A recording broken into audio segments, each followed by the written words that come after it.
What's going on, everybody? Very glad you could be here. So today I want to continue a conversation I was having in my previous video about networking. Listen, I'm on LinkedIn a lot, and a lot is going on. Some of you that have been watching know that I did recently transition careers about 6 months ago, so my network is full of career transitioners or prospective ones. And unfortunately, some of them still don't have jobs, but they also follow other people who don't have jobs. Now, I'm not trying to shame anybody for not having a job, and I also understand that there's a need for having a community of people of similar interests or situations. Sometimes that community can provide some relief or reprieve to know that you're not alone. But your network should not just be an echo chamber. It should get you something tangible. Let me make this plain and clear. Your next job will come from your network, either via the information they give you or a referral. Now, people typically follow the rule of don't leave your current job until you have your next job, right? But what I'm advocating for today is don't leave your current job until you have a stronger network. So I'm going to rehash the 3 points that I went over in my previous video,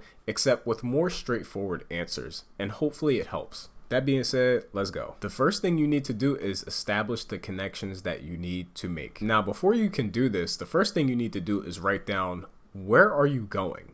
Like, what's next for you? Because once you point out what's next, you know what to look for. Now, if you're making a transition within the same industry, great. You should know who those playmakers are. Now, if you're moving outside of your industry, then you need to do some research and look at who those playmakers are. What is this entry level position? What is it at the manager level? What is it at the VP or director level?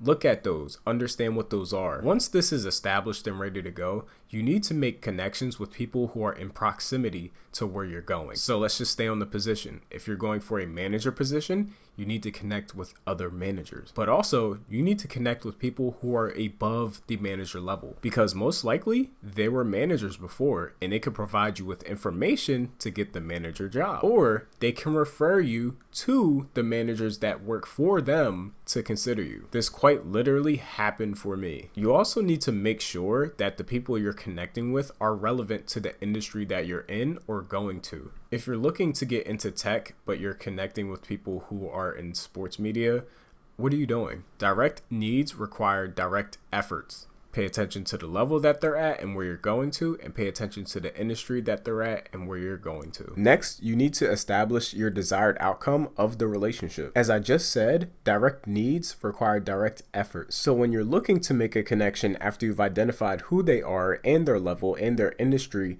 establish what you want from them. The two criteria that I will stick with is either information or a referral. And depending on how you maintain the relationship, you may get both. Now, if you've made any connections with a different outcome in mind, let me know in the comments. Now, this piece is important because it will determine how you approach making that connection. Especially on LinkedIn, do not just send a connection request without a message tied to it. That is the easiest way to get ignored or sent to the followers section. Now, some of the people that you're going to be requesting to connect with probably get a lot of requests per week. You need to separate yourself by putting your intent in your message, because based on your intent, they can approach you and the relationship in that specific way. You're making the job easier on their end instead of them speculating why you're trying to make this connection. The unfortunate part about this too is that sometimes you're just going to get ignored, regardless if your message is good or not. Some people are not open to making those types of connections,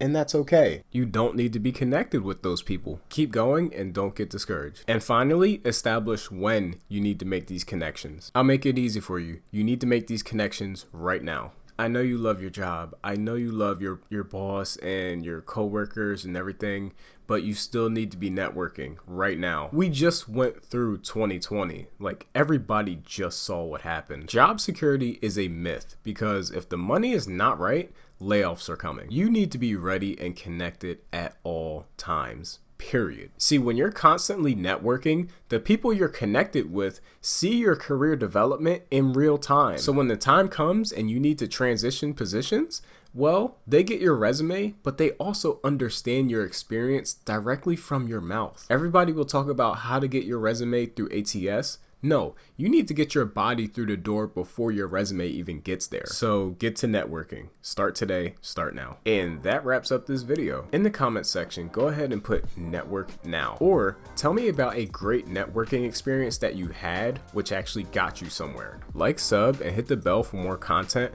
but also so the word spreads and I can help more people. See you soon.